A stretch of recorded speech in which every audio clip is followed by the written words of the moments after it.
I'm Mike Degan, and I'm your moderator for our next section, which is how corporate buyers are changing the marketplace for renewable energy. And with me today on our panel, we have Ian Schonwald with EDF Renewables. We have Monica Testa, who's here today from Lincoln Clean Energy.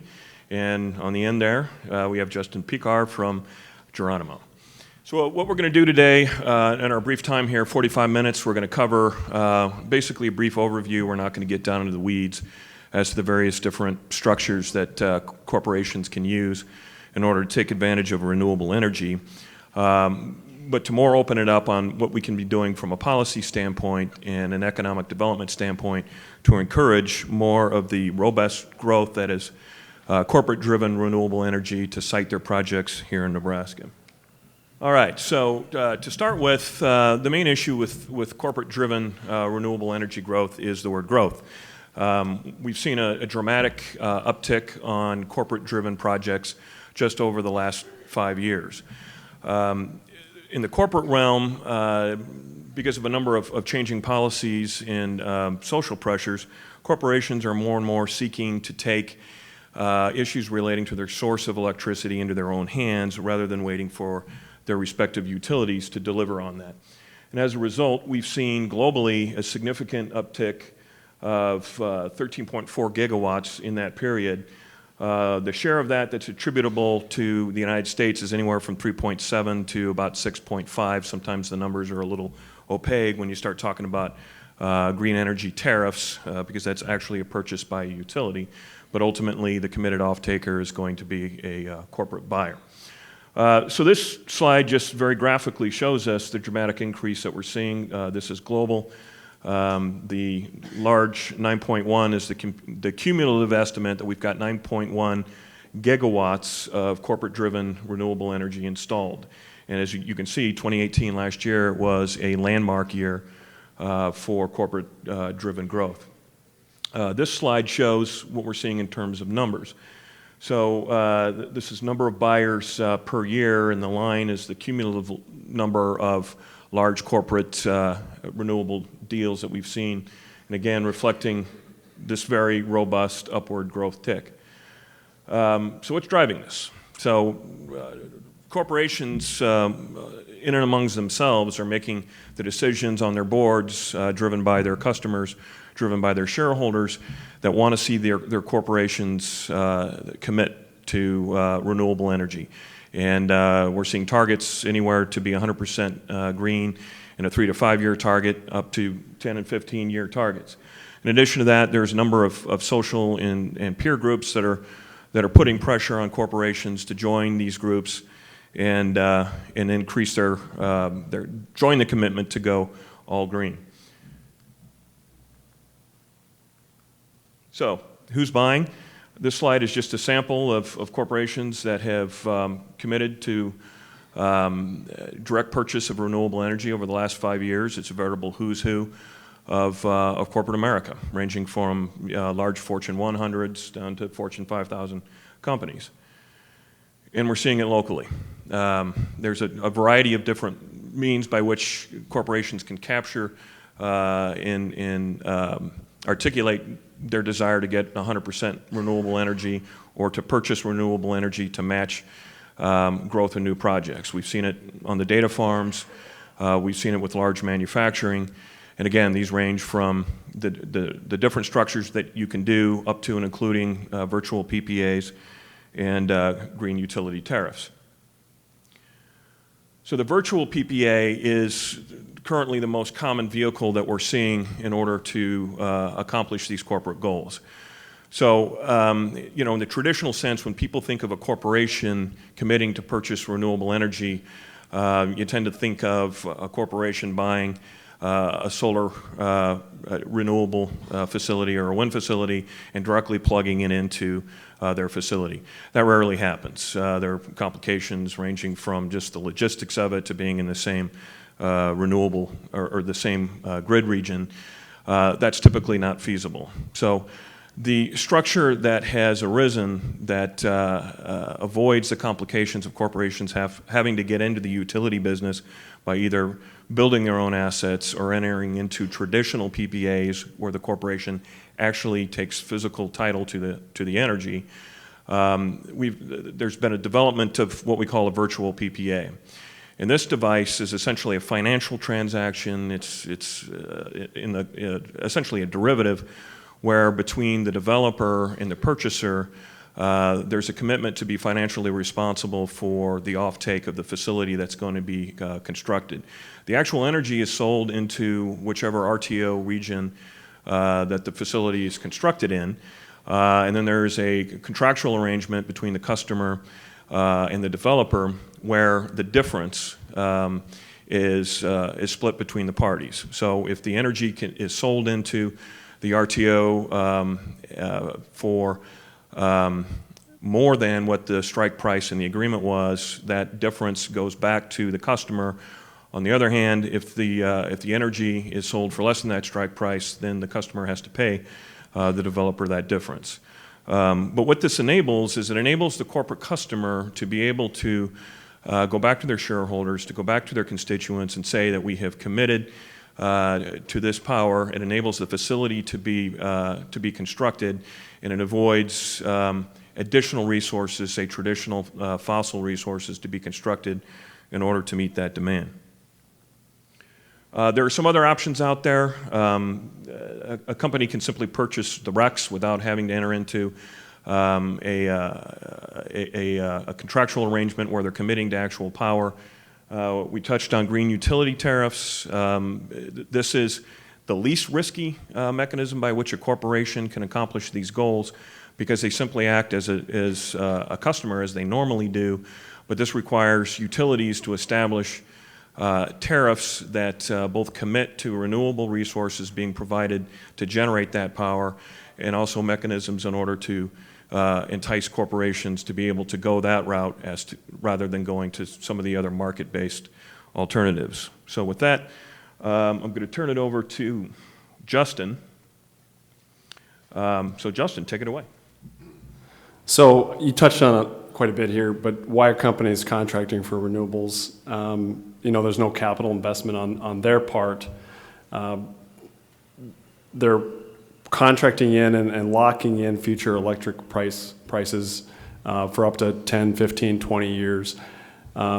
Attaining corporate sustainability goals, those companies that are out there looking to lock in, be green, a lot of employees want to, are really watching sustainability and watching plastics and containers and inside of shops, but companies have corporate sustainability goals that folks are trying to attain. There's no need to change your current provider. So as far as you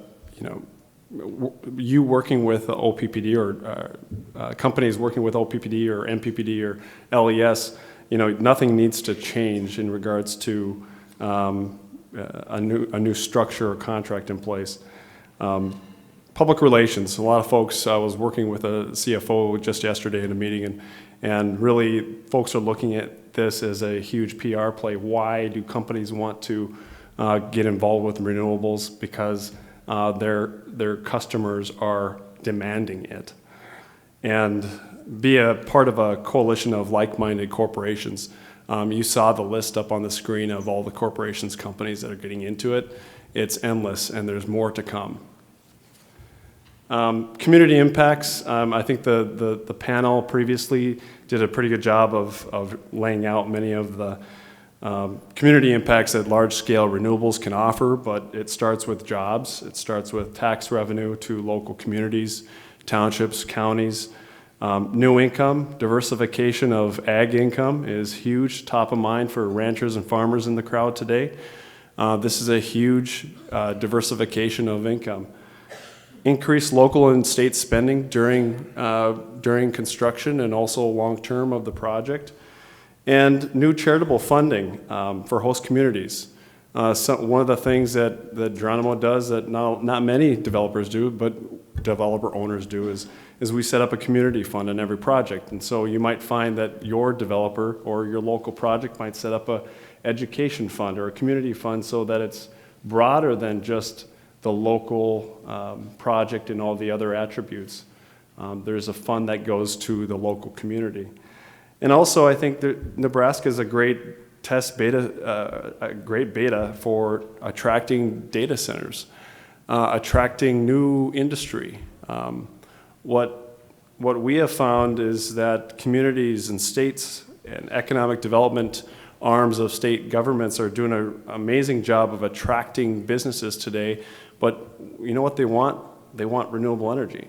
And so what's bringing these folks to the state is they want a workforce of over 150,000 people.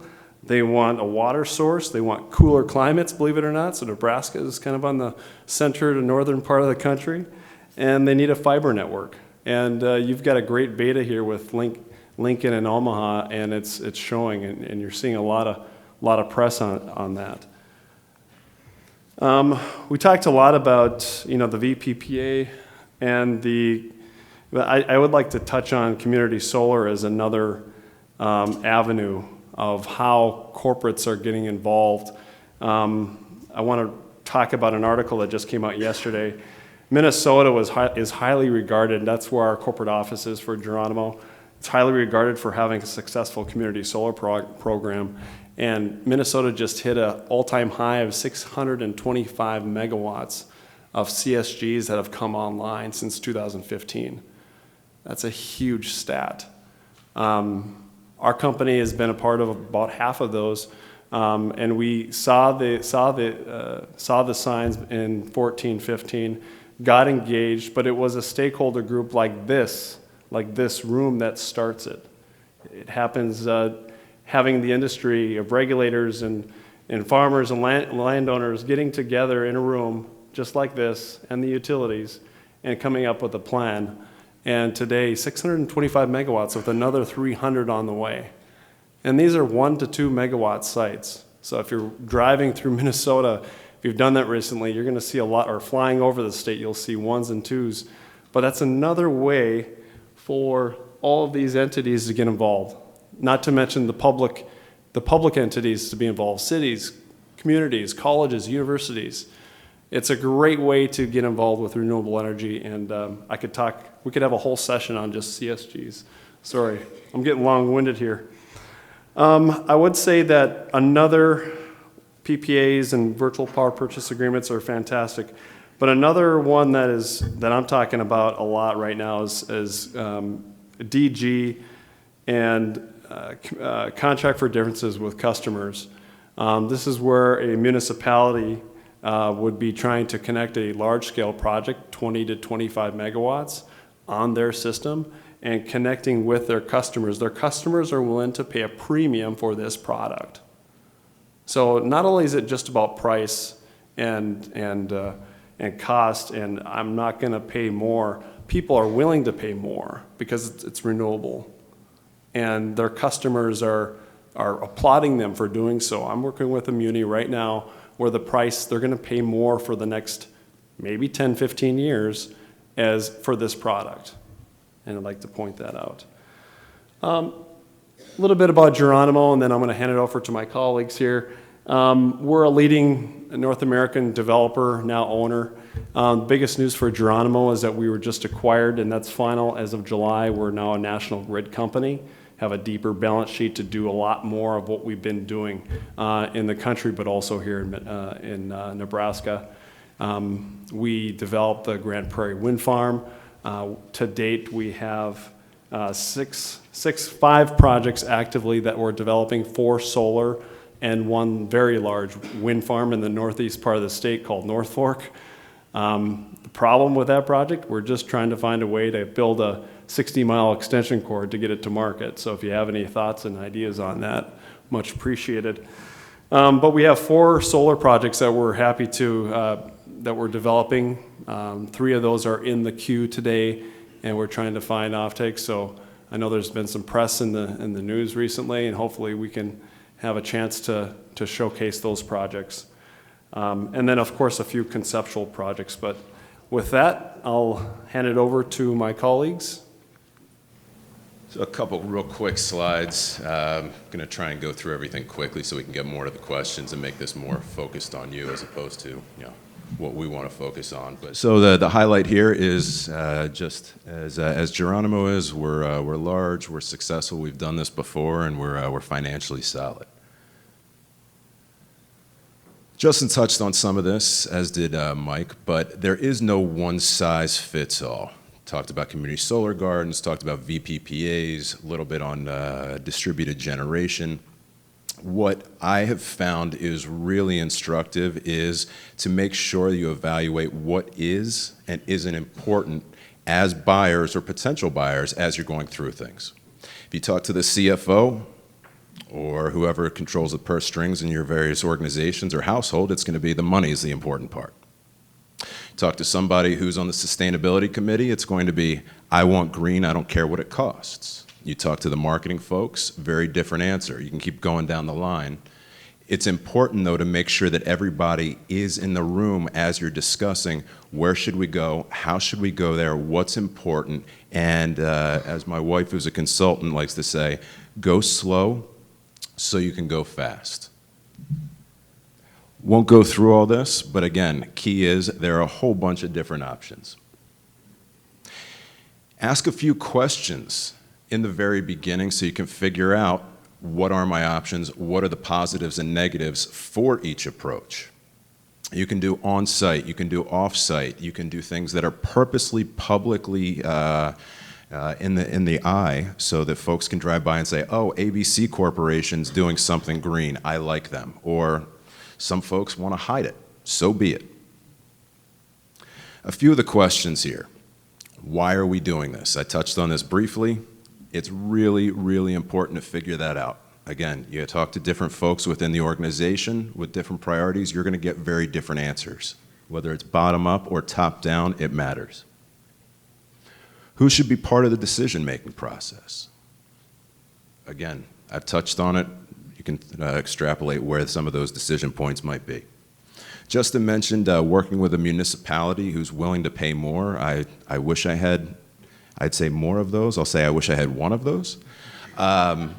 Price matters.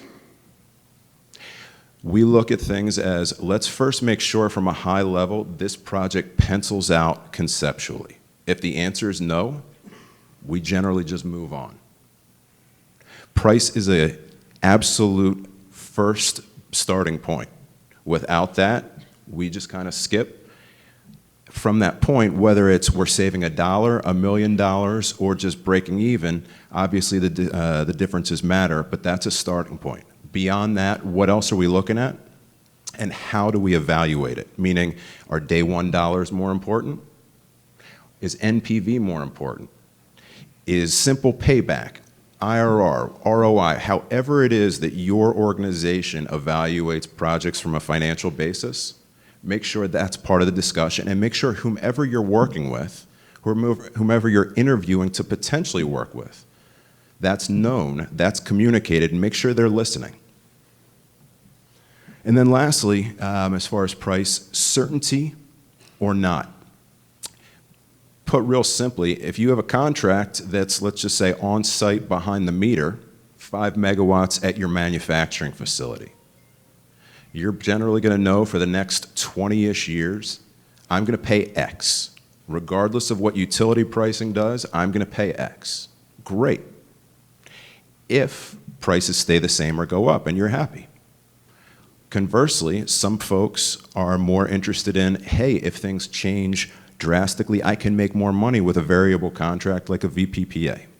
Again, figure out what is and isn't important, not just in terms of price, but in terms of risk tolerance.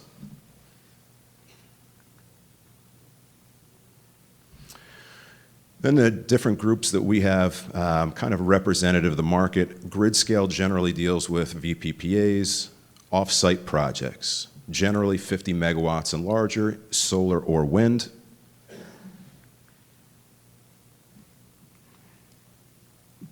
Touching on these. And again, I'll try and skip through just so we can get more to questions. And then the distributed side, you can think of as just simply not on the transmission line, not necessarily connected through a hub using merchant pricing or connected with a large entity as an off-taker.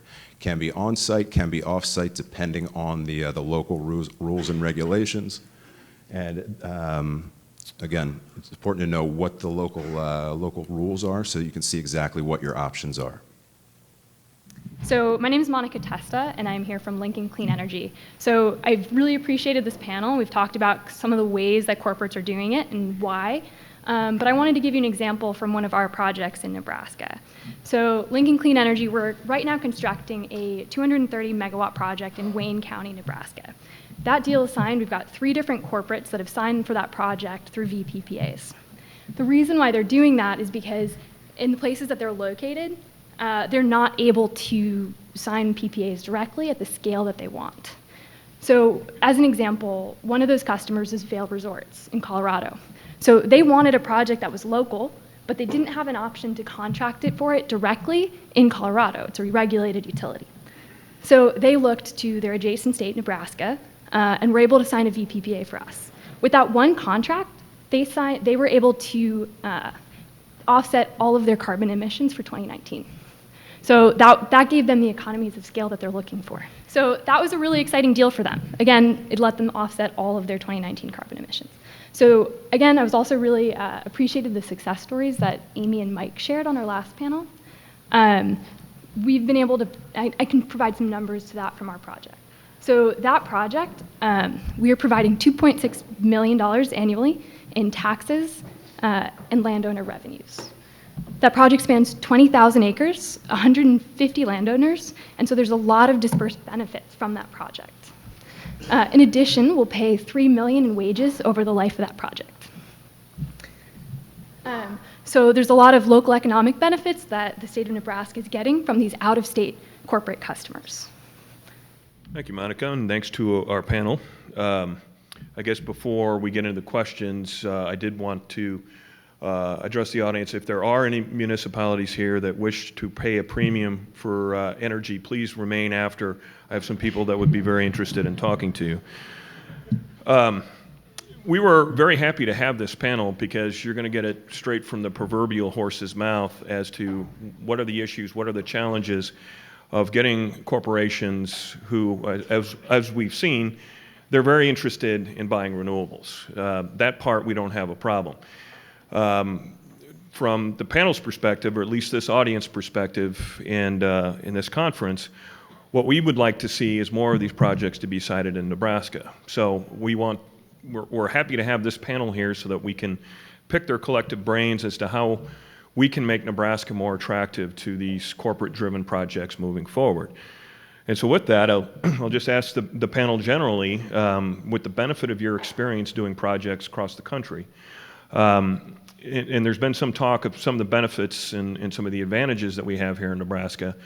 If maybe you could discuss or identify some issues that you've seen in doing business here that you think would be advantageous if Nebraska could alleviate those impediments. So I'll go ahead and start with you, Justin. Thank you. One of the challenges that we're trying to overcome. Yeah, I mean, in a perfect world, if there were some aspects of doing business in Nebraska that you could see changed or improved upon, what would those be, if you have any examples? Yeah, I mean, we're all trying to develop new renewable energy resources in a great state. So that drives economic activity, allows new companies to want to come to Nebraska. I think one of the biggest log jams right today, and we talked about over breakfast this morning, was the SPP, the Southwest Power Pole, projects that are currently interconnected into the SPP, which is the area that governs all interconnection for the area of Nebraska, and all the way up from the Dakotas all the way down to, call it the Texas border. Basically, it's one governing body that says who can and cannot connect to the grid. And there's 90 plus gigawatts of projects that are trying to get online right now. And I think that's if this group, again, can try to figure that one out, that would be a good takeaway from this conference. So if we, Okay. So we're started your Christmas list. Yeah, we're trying. In congestion at SPP. And there's more. These two folks have more to add to the Christmas list. But I would just say that, it adds another layer of risk when we're talking with offtake opportunities on the C&I side, the commercial and industrial side, but also utilities. That's great and all, and I can put a contract together, but when is it going to be able to get online? And right now with ITCs, projects, if I'm locking in safe harboring for 19, projects have to be online by 23. So 4 years to go through the SPPQ, you can kind of see the issues that are at hand today. Okay. So that's one of the challenges that I think the overall industry faces, one of the challenges that I face currently with our 5 projects that we're trying to complete here in the state of Nebraska. Justin, before we go to the rest of the panel, just one follow-up before I forget. You mentioned during your presentation that up in Minnesota, I think you said the number was 650 megawatts in community solar, which is an eye-popping number when you consider we're still just hitting about 2,000 megawatts of installed renewables back here in Nebraska. How was Minnesota able to create an environment so conducive to community solar? Yeah, I think Ian, over breakfast again, Ian said it best. I think it was a room just like this, regulators getting together and saying, hey, look, we're going to do this. And then the utilities basically having to follow suit. I think that's what happened in Minnesota. I'm not sure that's the steps that would need to happen here, but I think it starts in Lincoln. So all roads lead to Lincoln. I think it starts right here in this community. It starts at the state. It starts with the regulators, and if there's a will, there's a way. I think that's a really good, there's an article, again, that article came out, Minnesota CSG, great community solar program, where other states are just way behind. But I think if you look that article up, you'll see that Minnesota's leading the way, and maybe maybe there is a blueprint for Nebraska that maybe folks in the room are trying to figure out, but maybe we need to promote after hours later tonight or something. Well, I think the body of folks is here in the room. I think it's just having more of that discussion. And Justin, are you volunteering to buy tonight? Yes. We'll pick a time and we'll figure it out. John O'Connor in the back of the room, he can help lead the way. Thank you. Monica, you mentioned some great numbers that are being generated from your project back here, and certainly we've seen similar numbers on other projects here.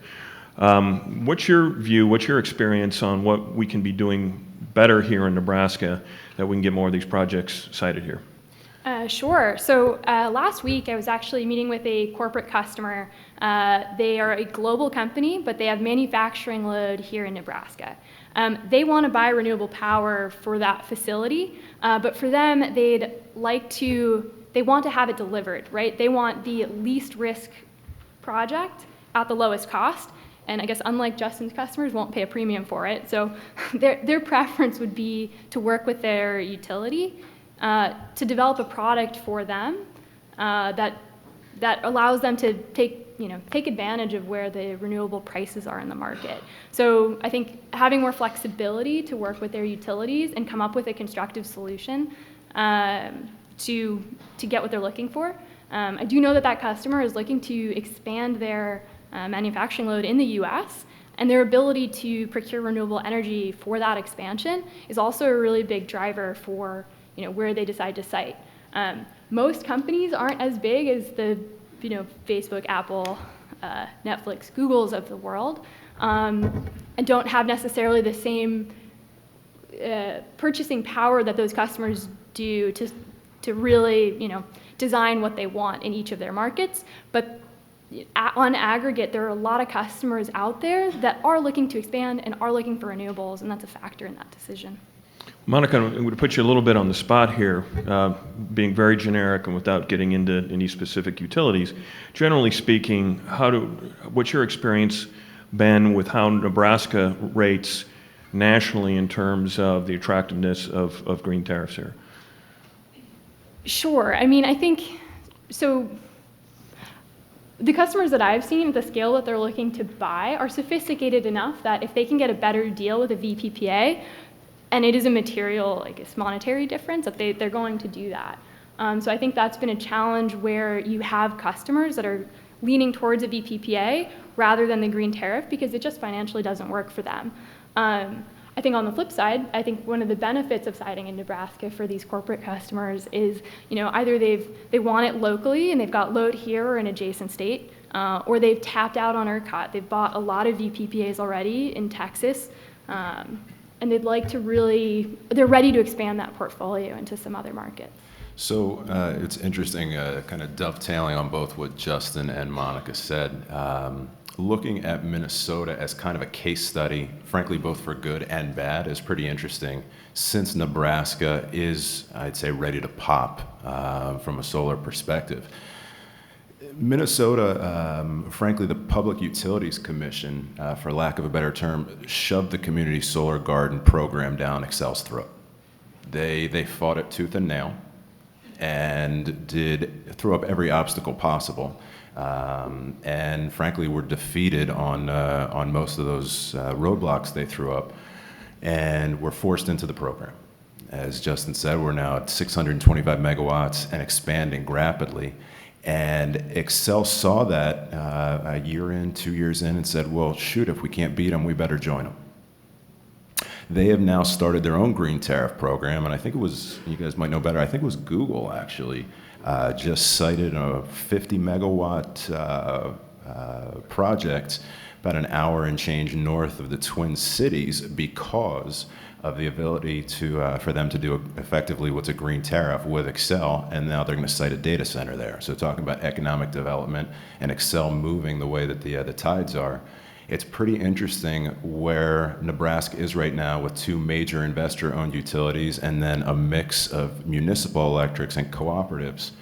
It's kind of like a decision point right now. Looking at things nationally, most utilities are either fighting aggressively against or reading the tea leaves and saying, we better get ahead of this. I'm not getting, frankly, much of a strong heck no, or we better run ahead of this. So it's pretty interesting to me just from an objective bystander perspective on, well, how's Nebraska going to go? Because there are really some great case studies on we should absolutely do this, or at least from my perspective, I wouldn't do that, but it's certainly not my decision. So I think it's instructive to simply look at what other states' utilities and public utilities commissions have done to see how things might play out and what is and isn't desired for the state and the communities. Okay, we can continue going up here, but I want to pause at this time. If there are any questions, we can go ahead and have the panel field them. Yes, sir, if you can step to the microphone. Thank you. I'm interested in the community solar agreement, and before I ask the actual question, I want to put a plug in for OPPD because they're about to install or do a power purchase agreement on 600 megawatts just in the OPPD territory. So I salute them for that. I'm interested in the community solar and the structure that you've done in Minnesota in terms of any virtual net metering, any ownership, the tax credits. How are those structures done on your community solar? Thank you. Without leaking all of our secrets, I'll do the best I can. I would say that,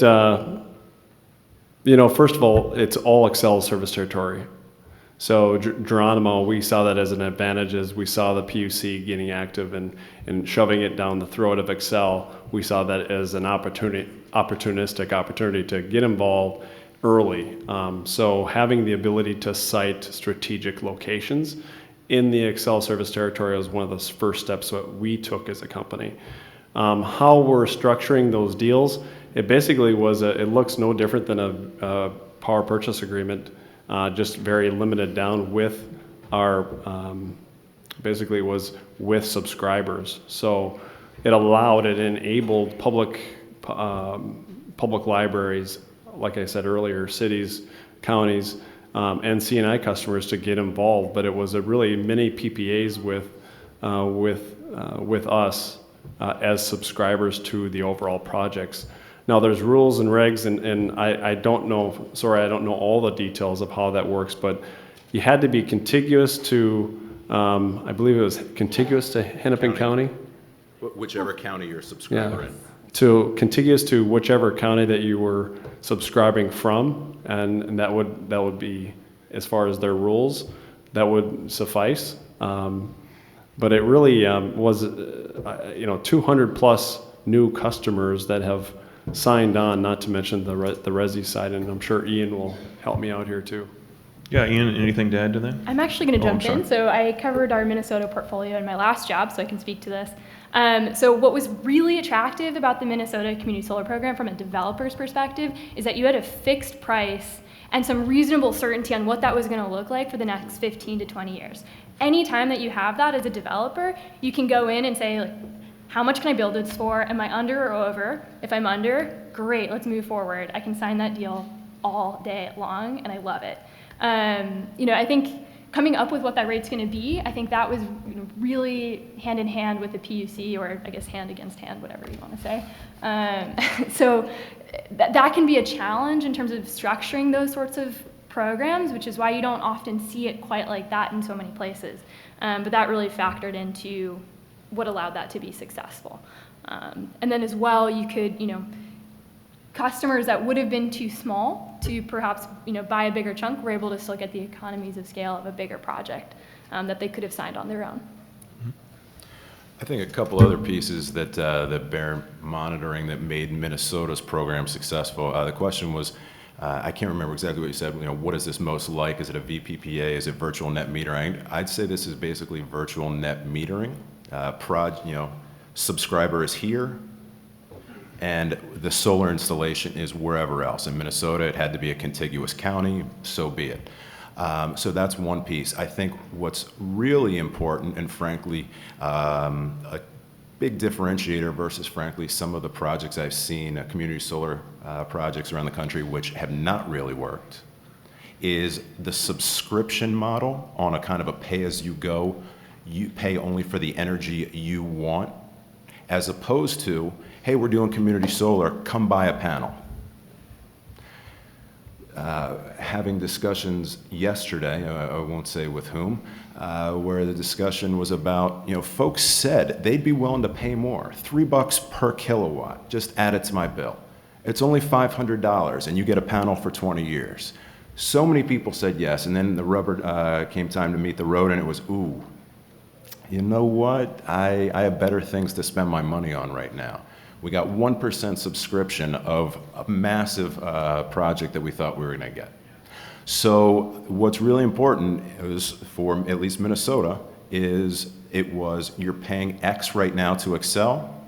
When the developer community came in, we're able to structure things that you simply say yes as a subscriber, whether it's residential, commercial, industrial, municipal, and you will pay less than X. It still shows up as a bill credit on your Excel bill. It's just simply step one, say yes. Step two, save money. It really matters. Now, Monica also touched on certainty. I'll contrast the Minnesota Community Solar Garden Program with, it's not an exact apples to apples, but Illinois' Adjustable Block Grant Program, which is more of a lottery base. And there are a bunch of factors that contributed, but there's some difficulty, which is a small word for something that's ridiculously complex and it's hit the fan in a bunch of ways. But some difficulty right now with the Illinois program, because it was, well, we're not sure who's going to win, but let's make the incentives rich enough so that we get a whole bunch of interest, which sounds great. And what ended up happening is, for the first, what's called block, the way they set up their effective community solar garden program, it was overdeveloped at about 14-1, which means only 1 out of every 14 cited projects was actually being awarded. Some folks, some developers, put in what effectively were 30 different projects and got 0. I know one guy who, working out of his home office in Maryland, he put in 3 applications and he was 2 for 3. Okay, maybe that's the way you want to do it, maybe it's not. But when you're a county that's spent all this time, effort, energy on coming up with what's our solar ordinance going to be, How is this going to benefit the local community? And all of a sudden, we didn't get any projects with the developer partners that wanted to build here, or the county next door. We anticipated 1 or 2, and uh-oh, we got 8. How are we going to handle this? Be involved, make certainty, not just so the developers know what they're getting into, but also so that the local folks can expect, plan for, and be excited for what might be coming down the pike. I'm trying to get numbers to compare solar versus wind. I see all these windmill wings. Degan City's dump is going to be full one of these days. Do they have to be replaced every 5 or 6 years? What did that unit cost to start with? $3 million? Is that the number right? I don't know. And the maintenance and the land lease, will there ever be a return on investment, or is it going to be taxpayer subsidized forever? How does it compare if you spent the same money on solar? Well, I can answer generally that none of these projects get built without there being a provable return on investment, essentially over the life of the project, because otherwise they don't get financed.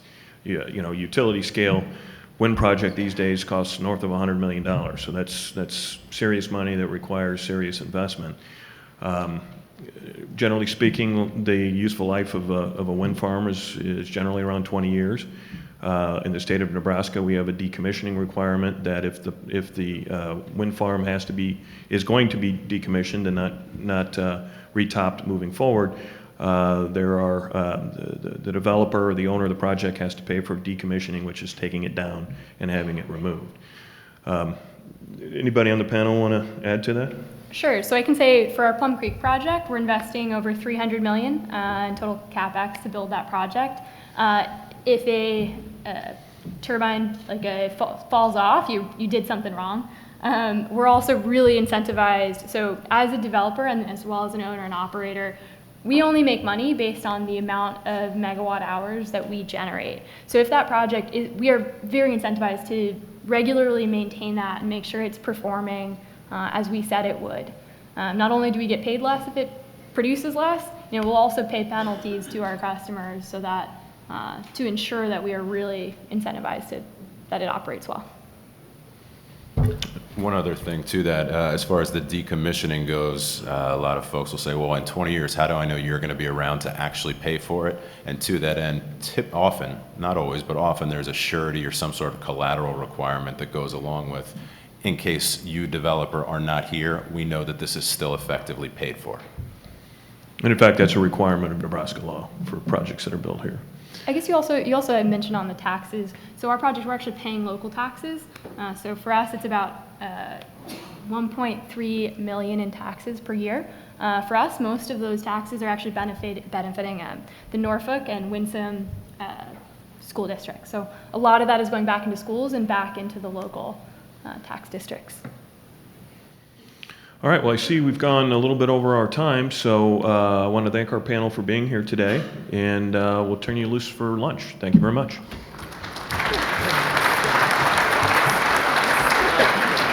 job, Ian.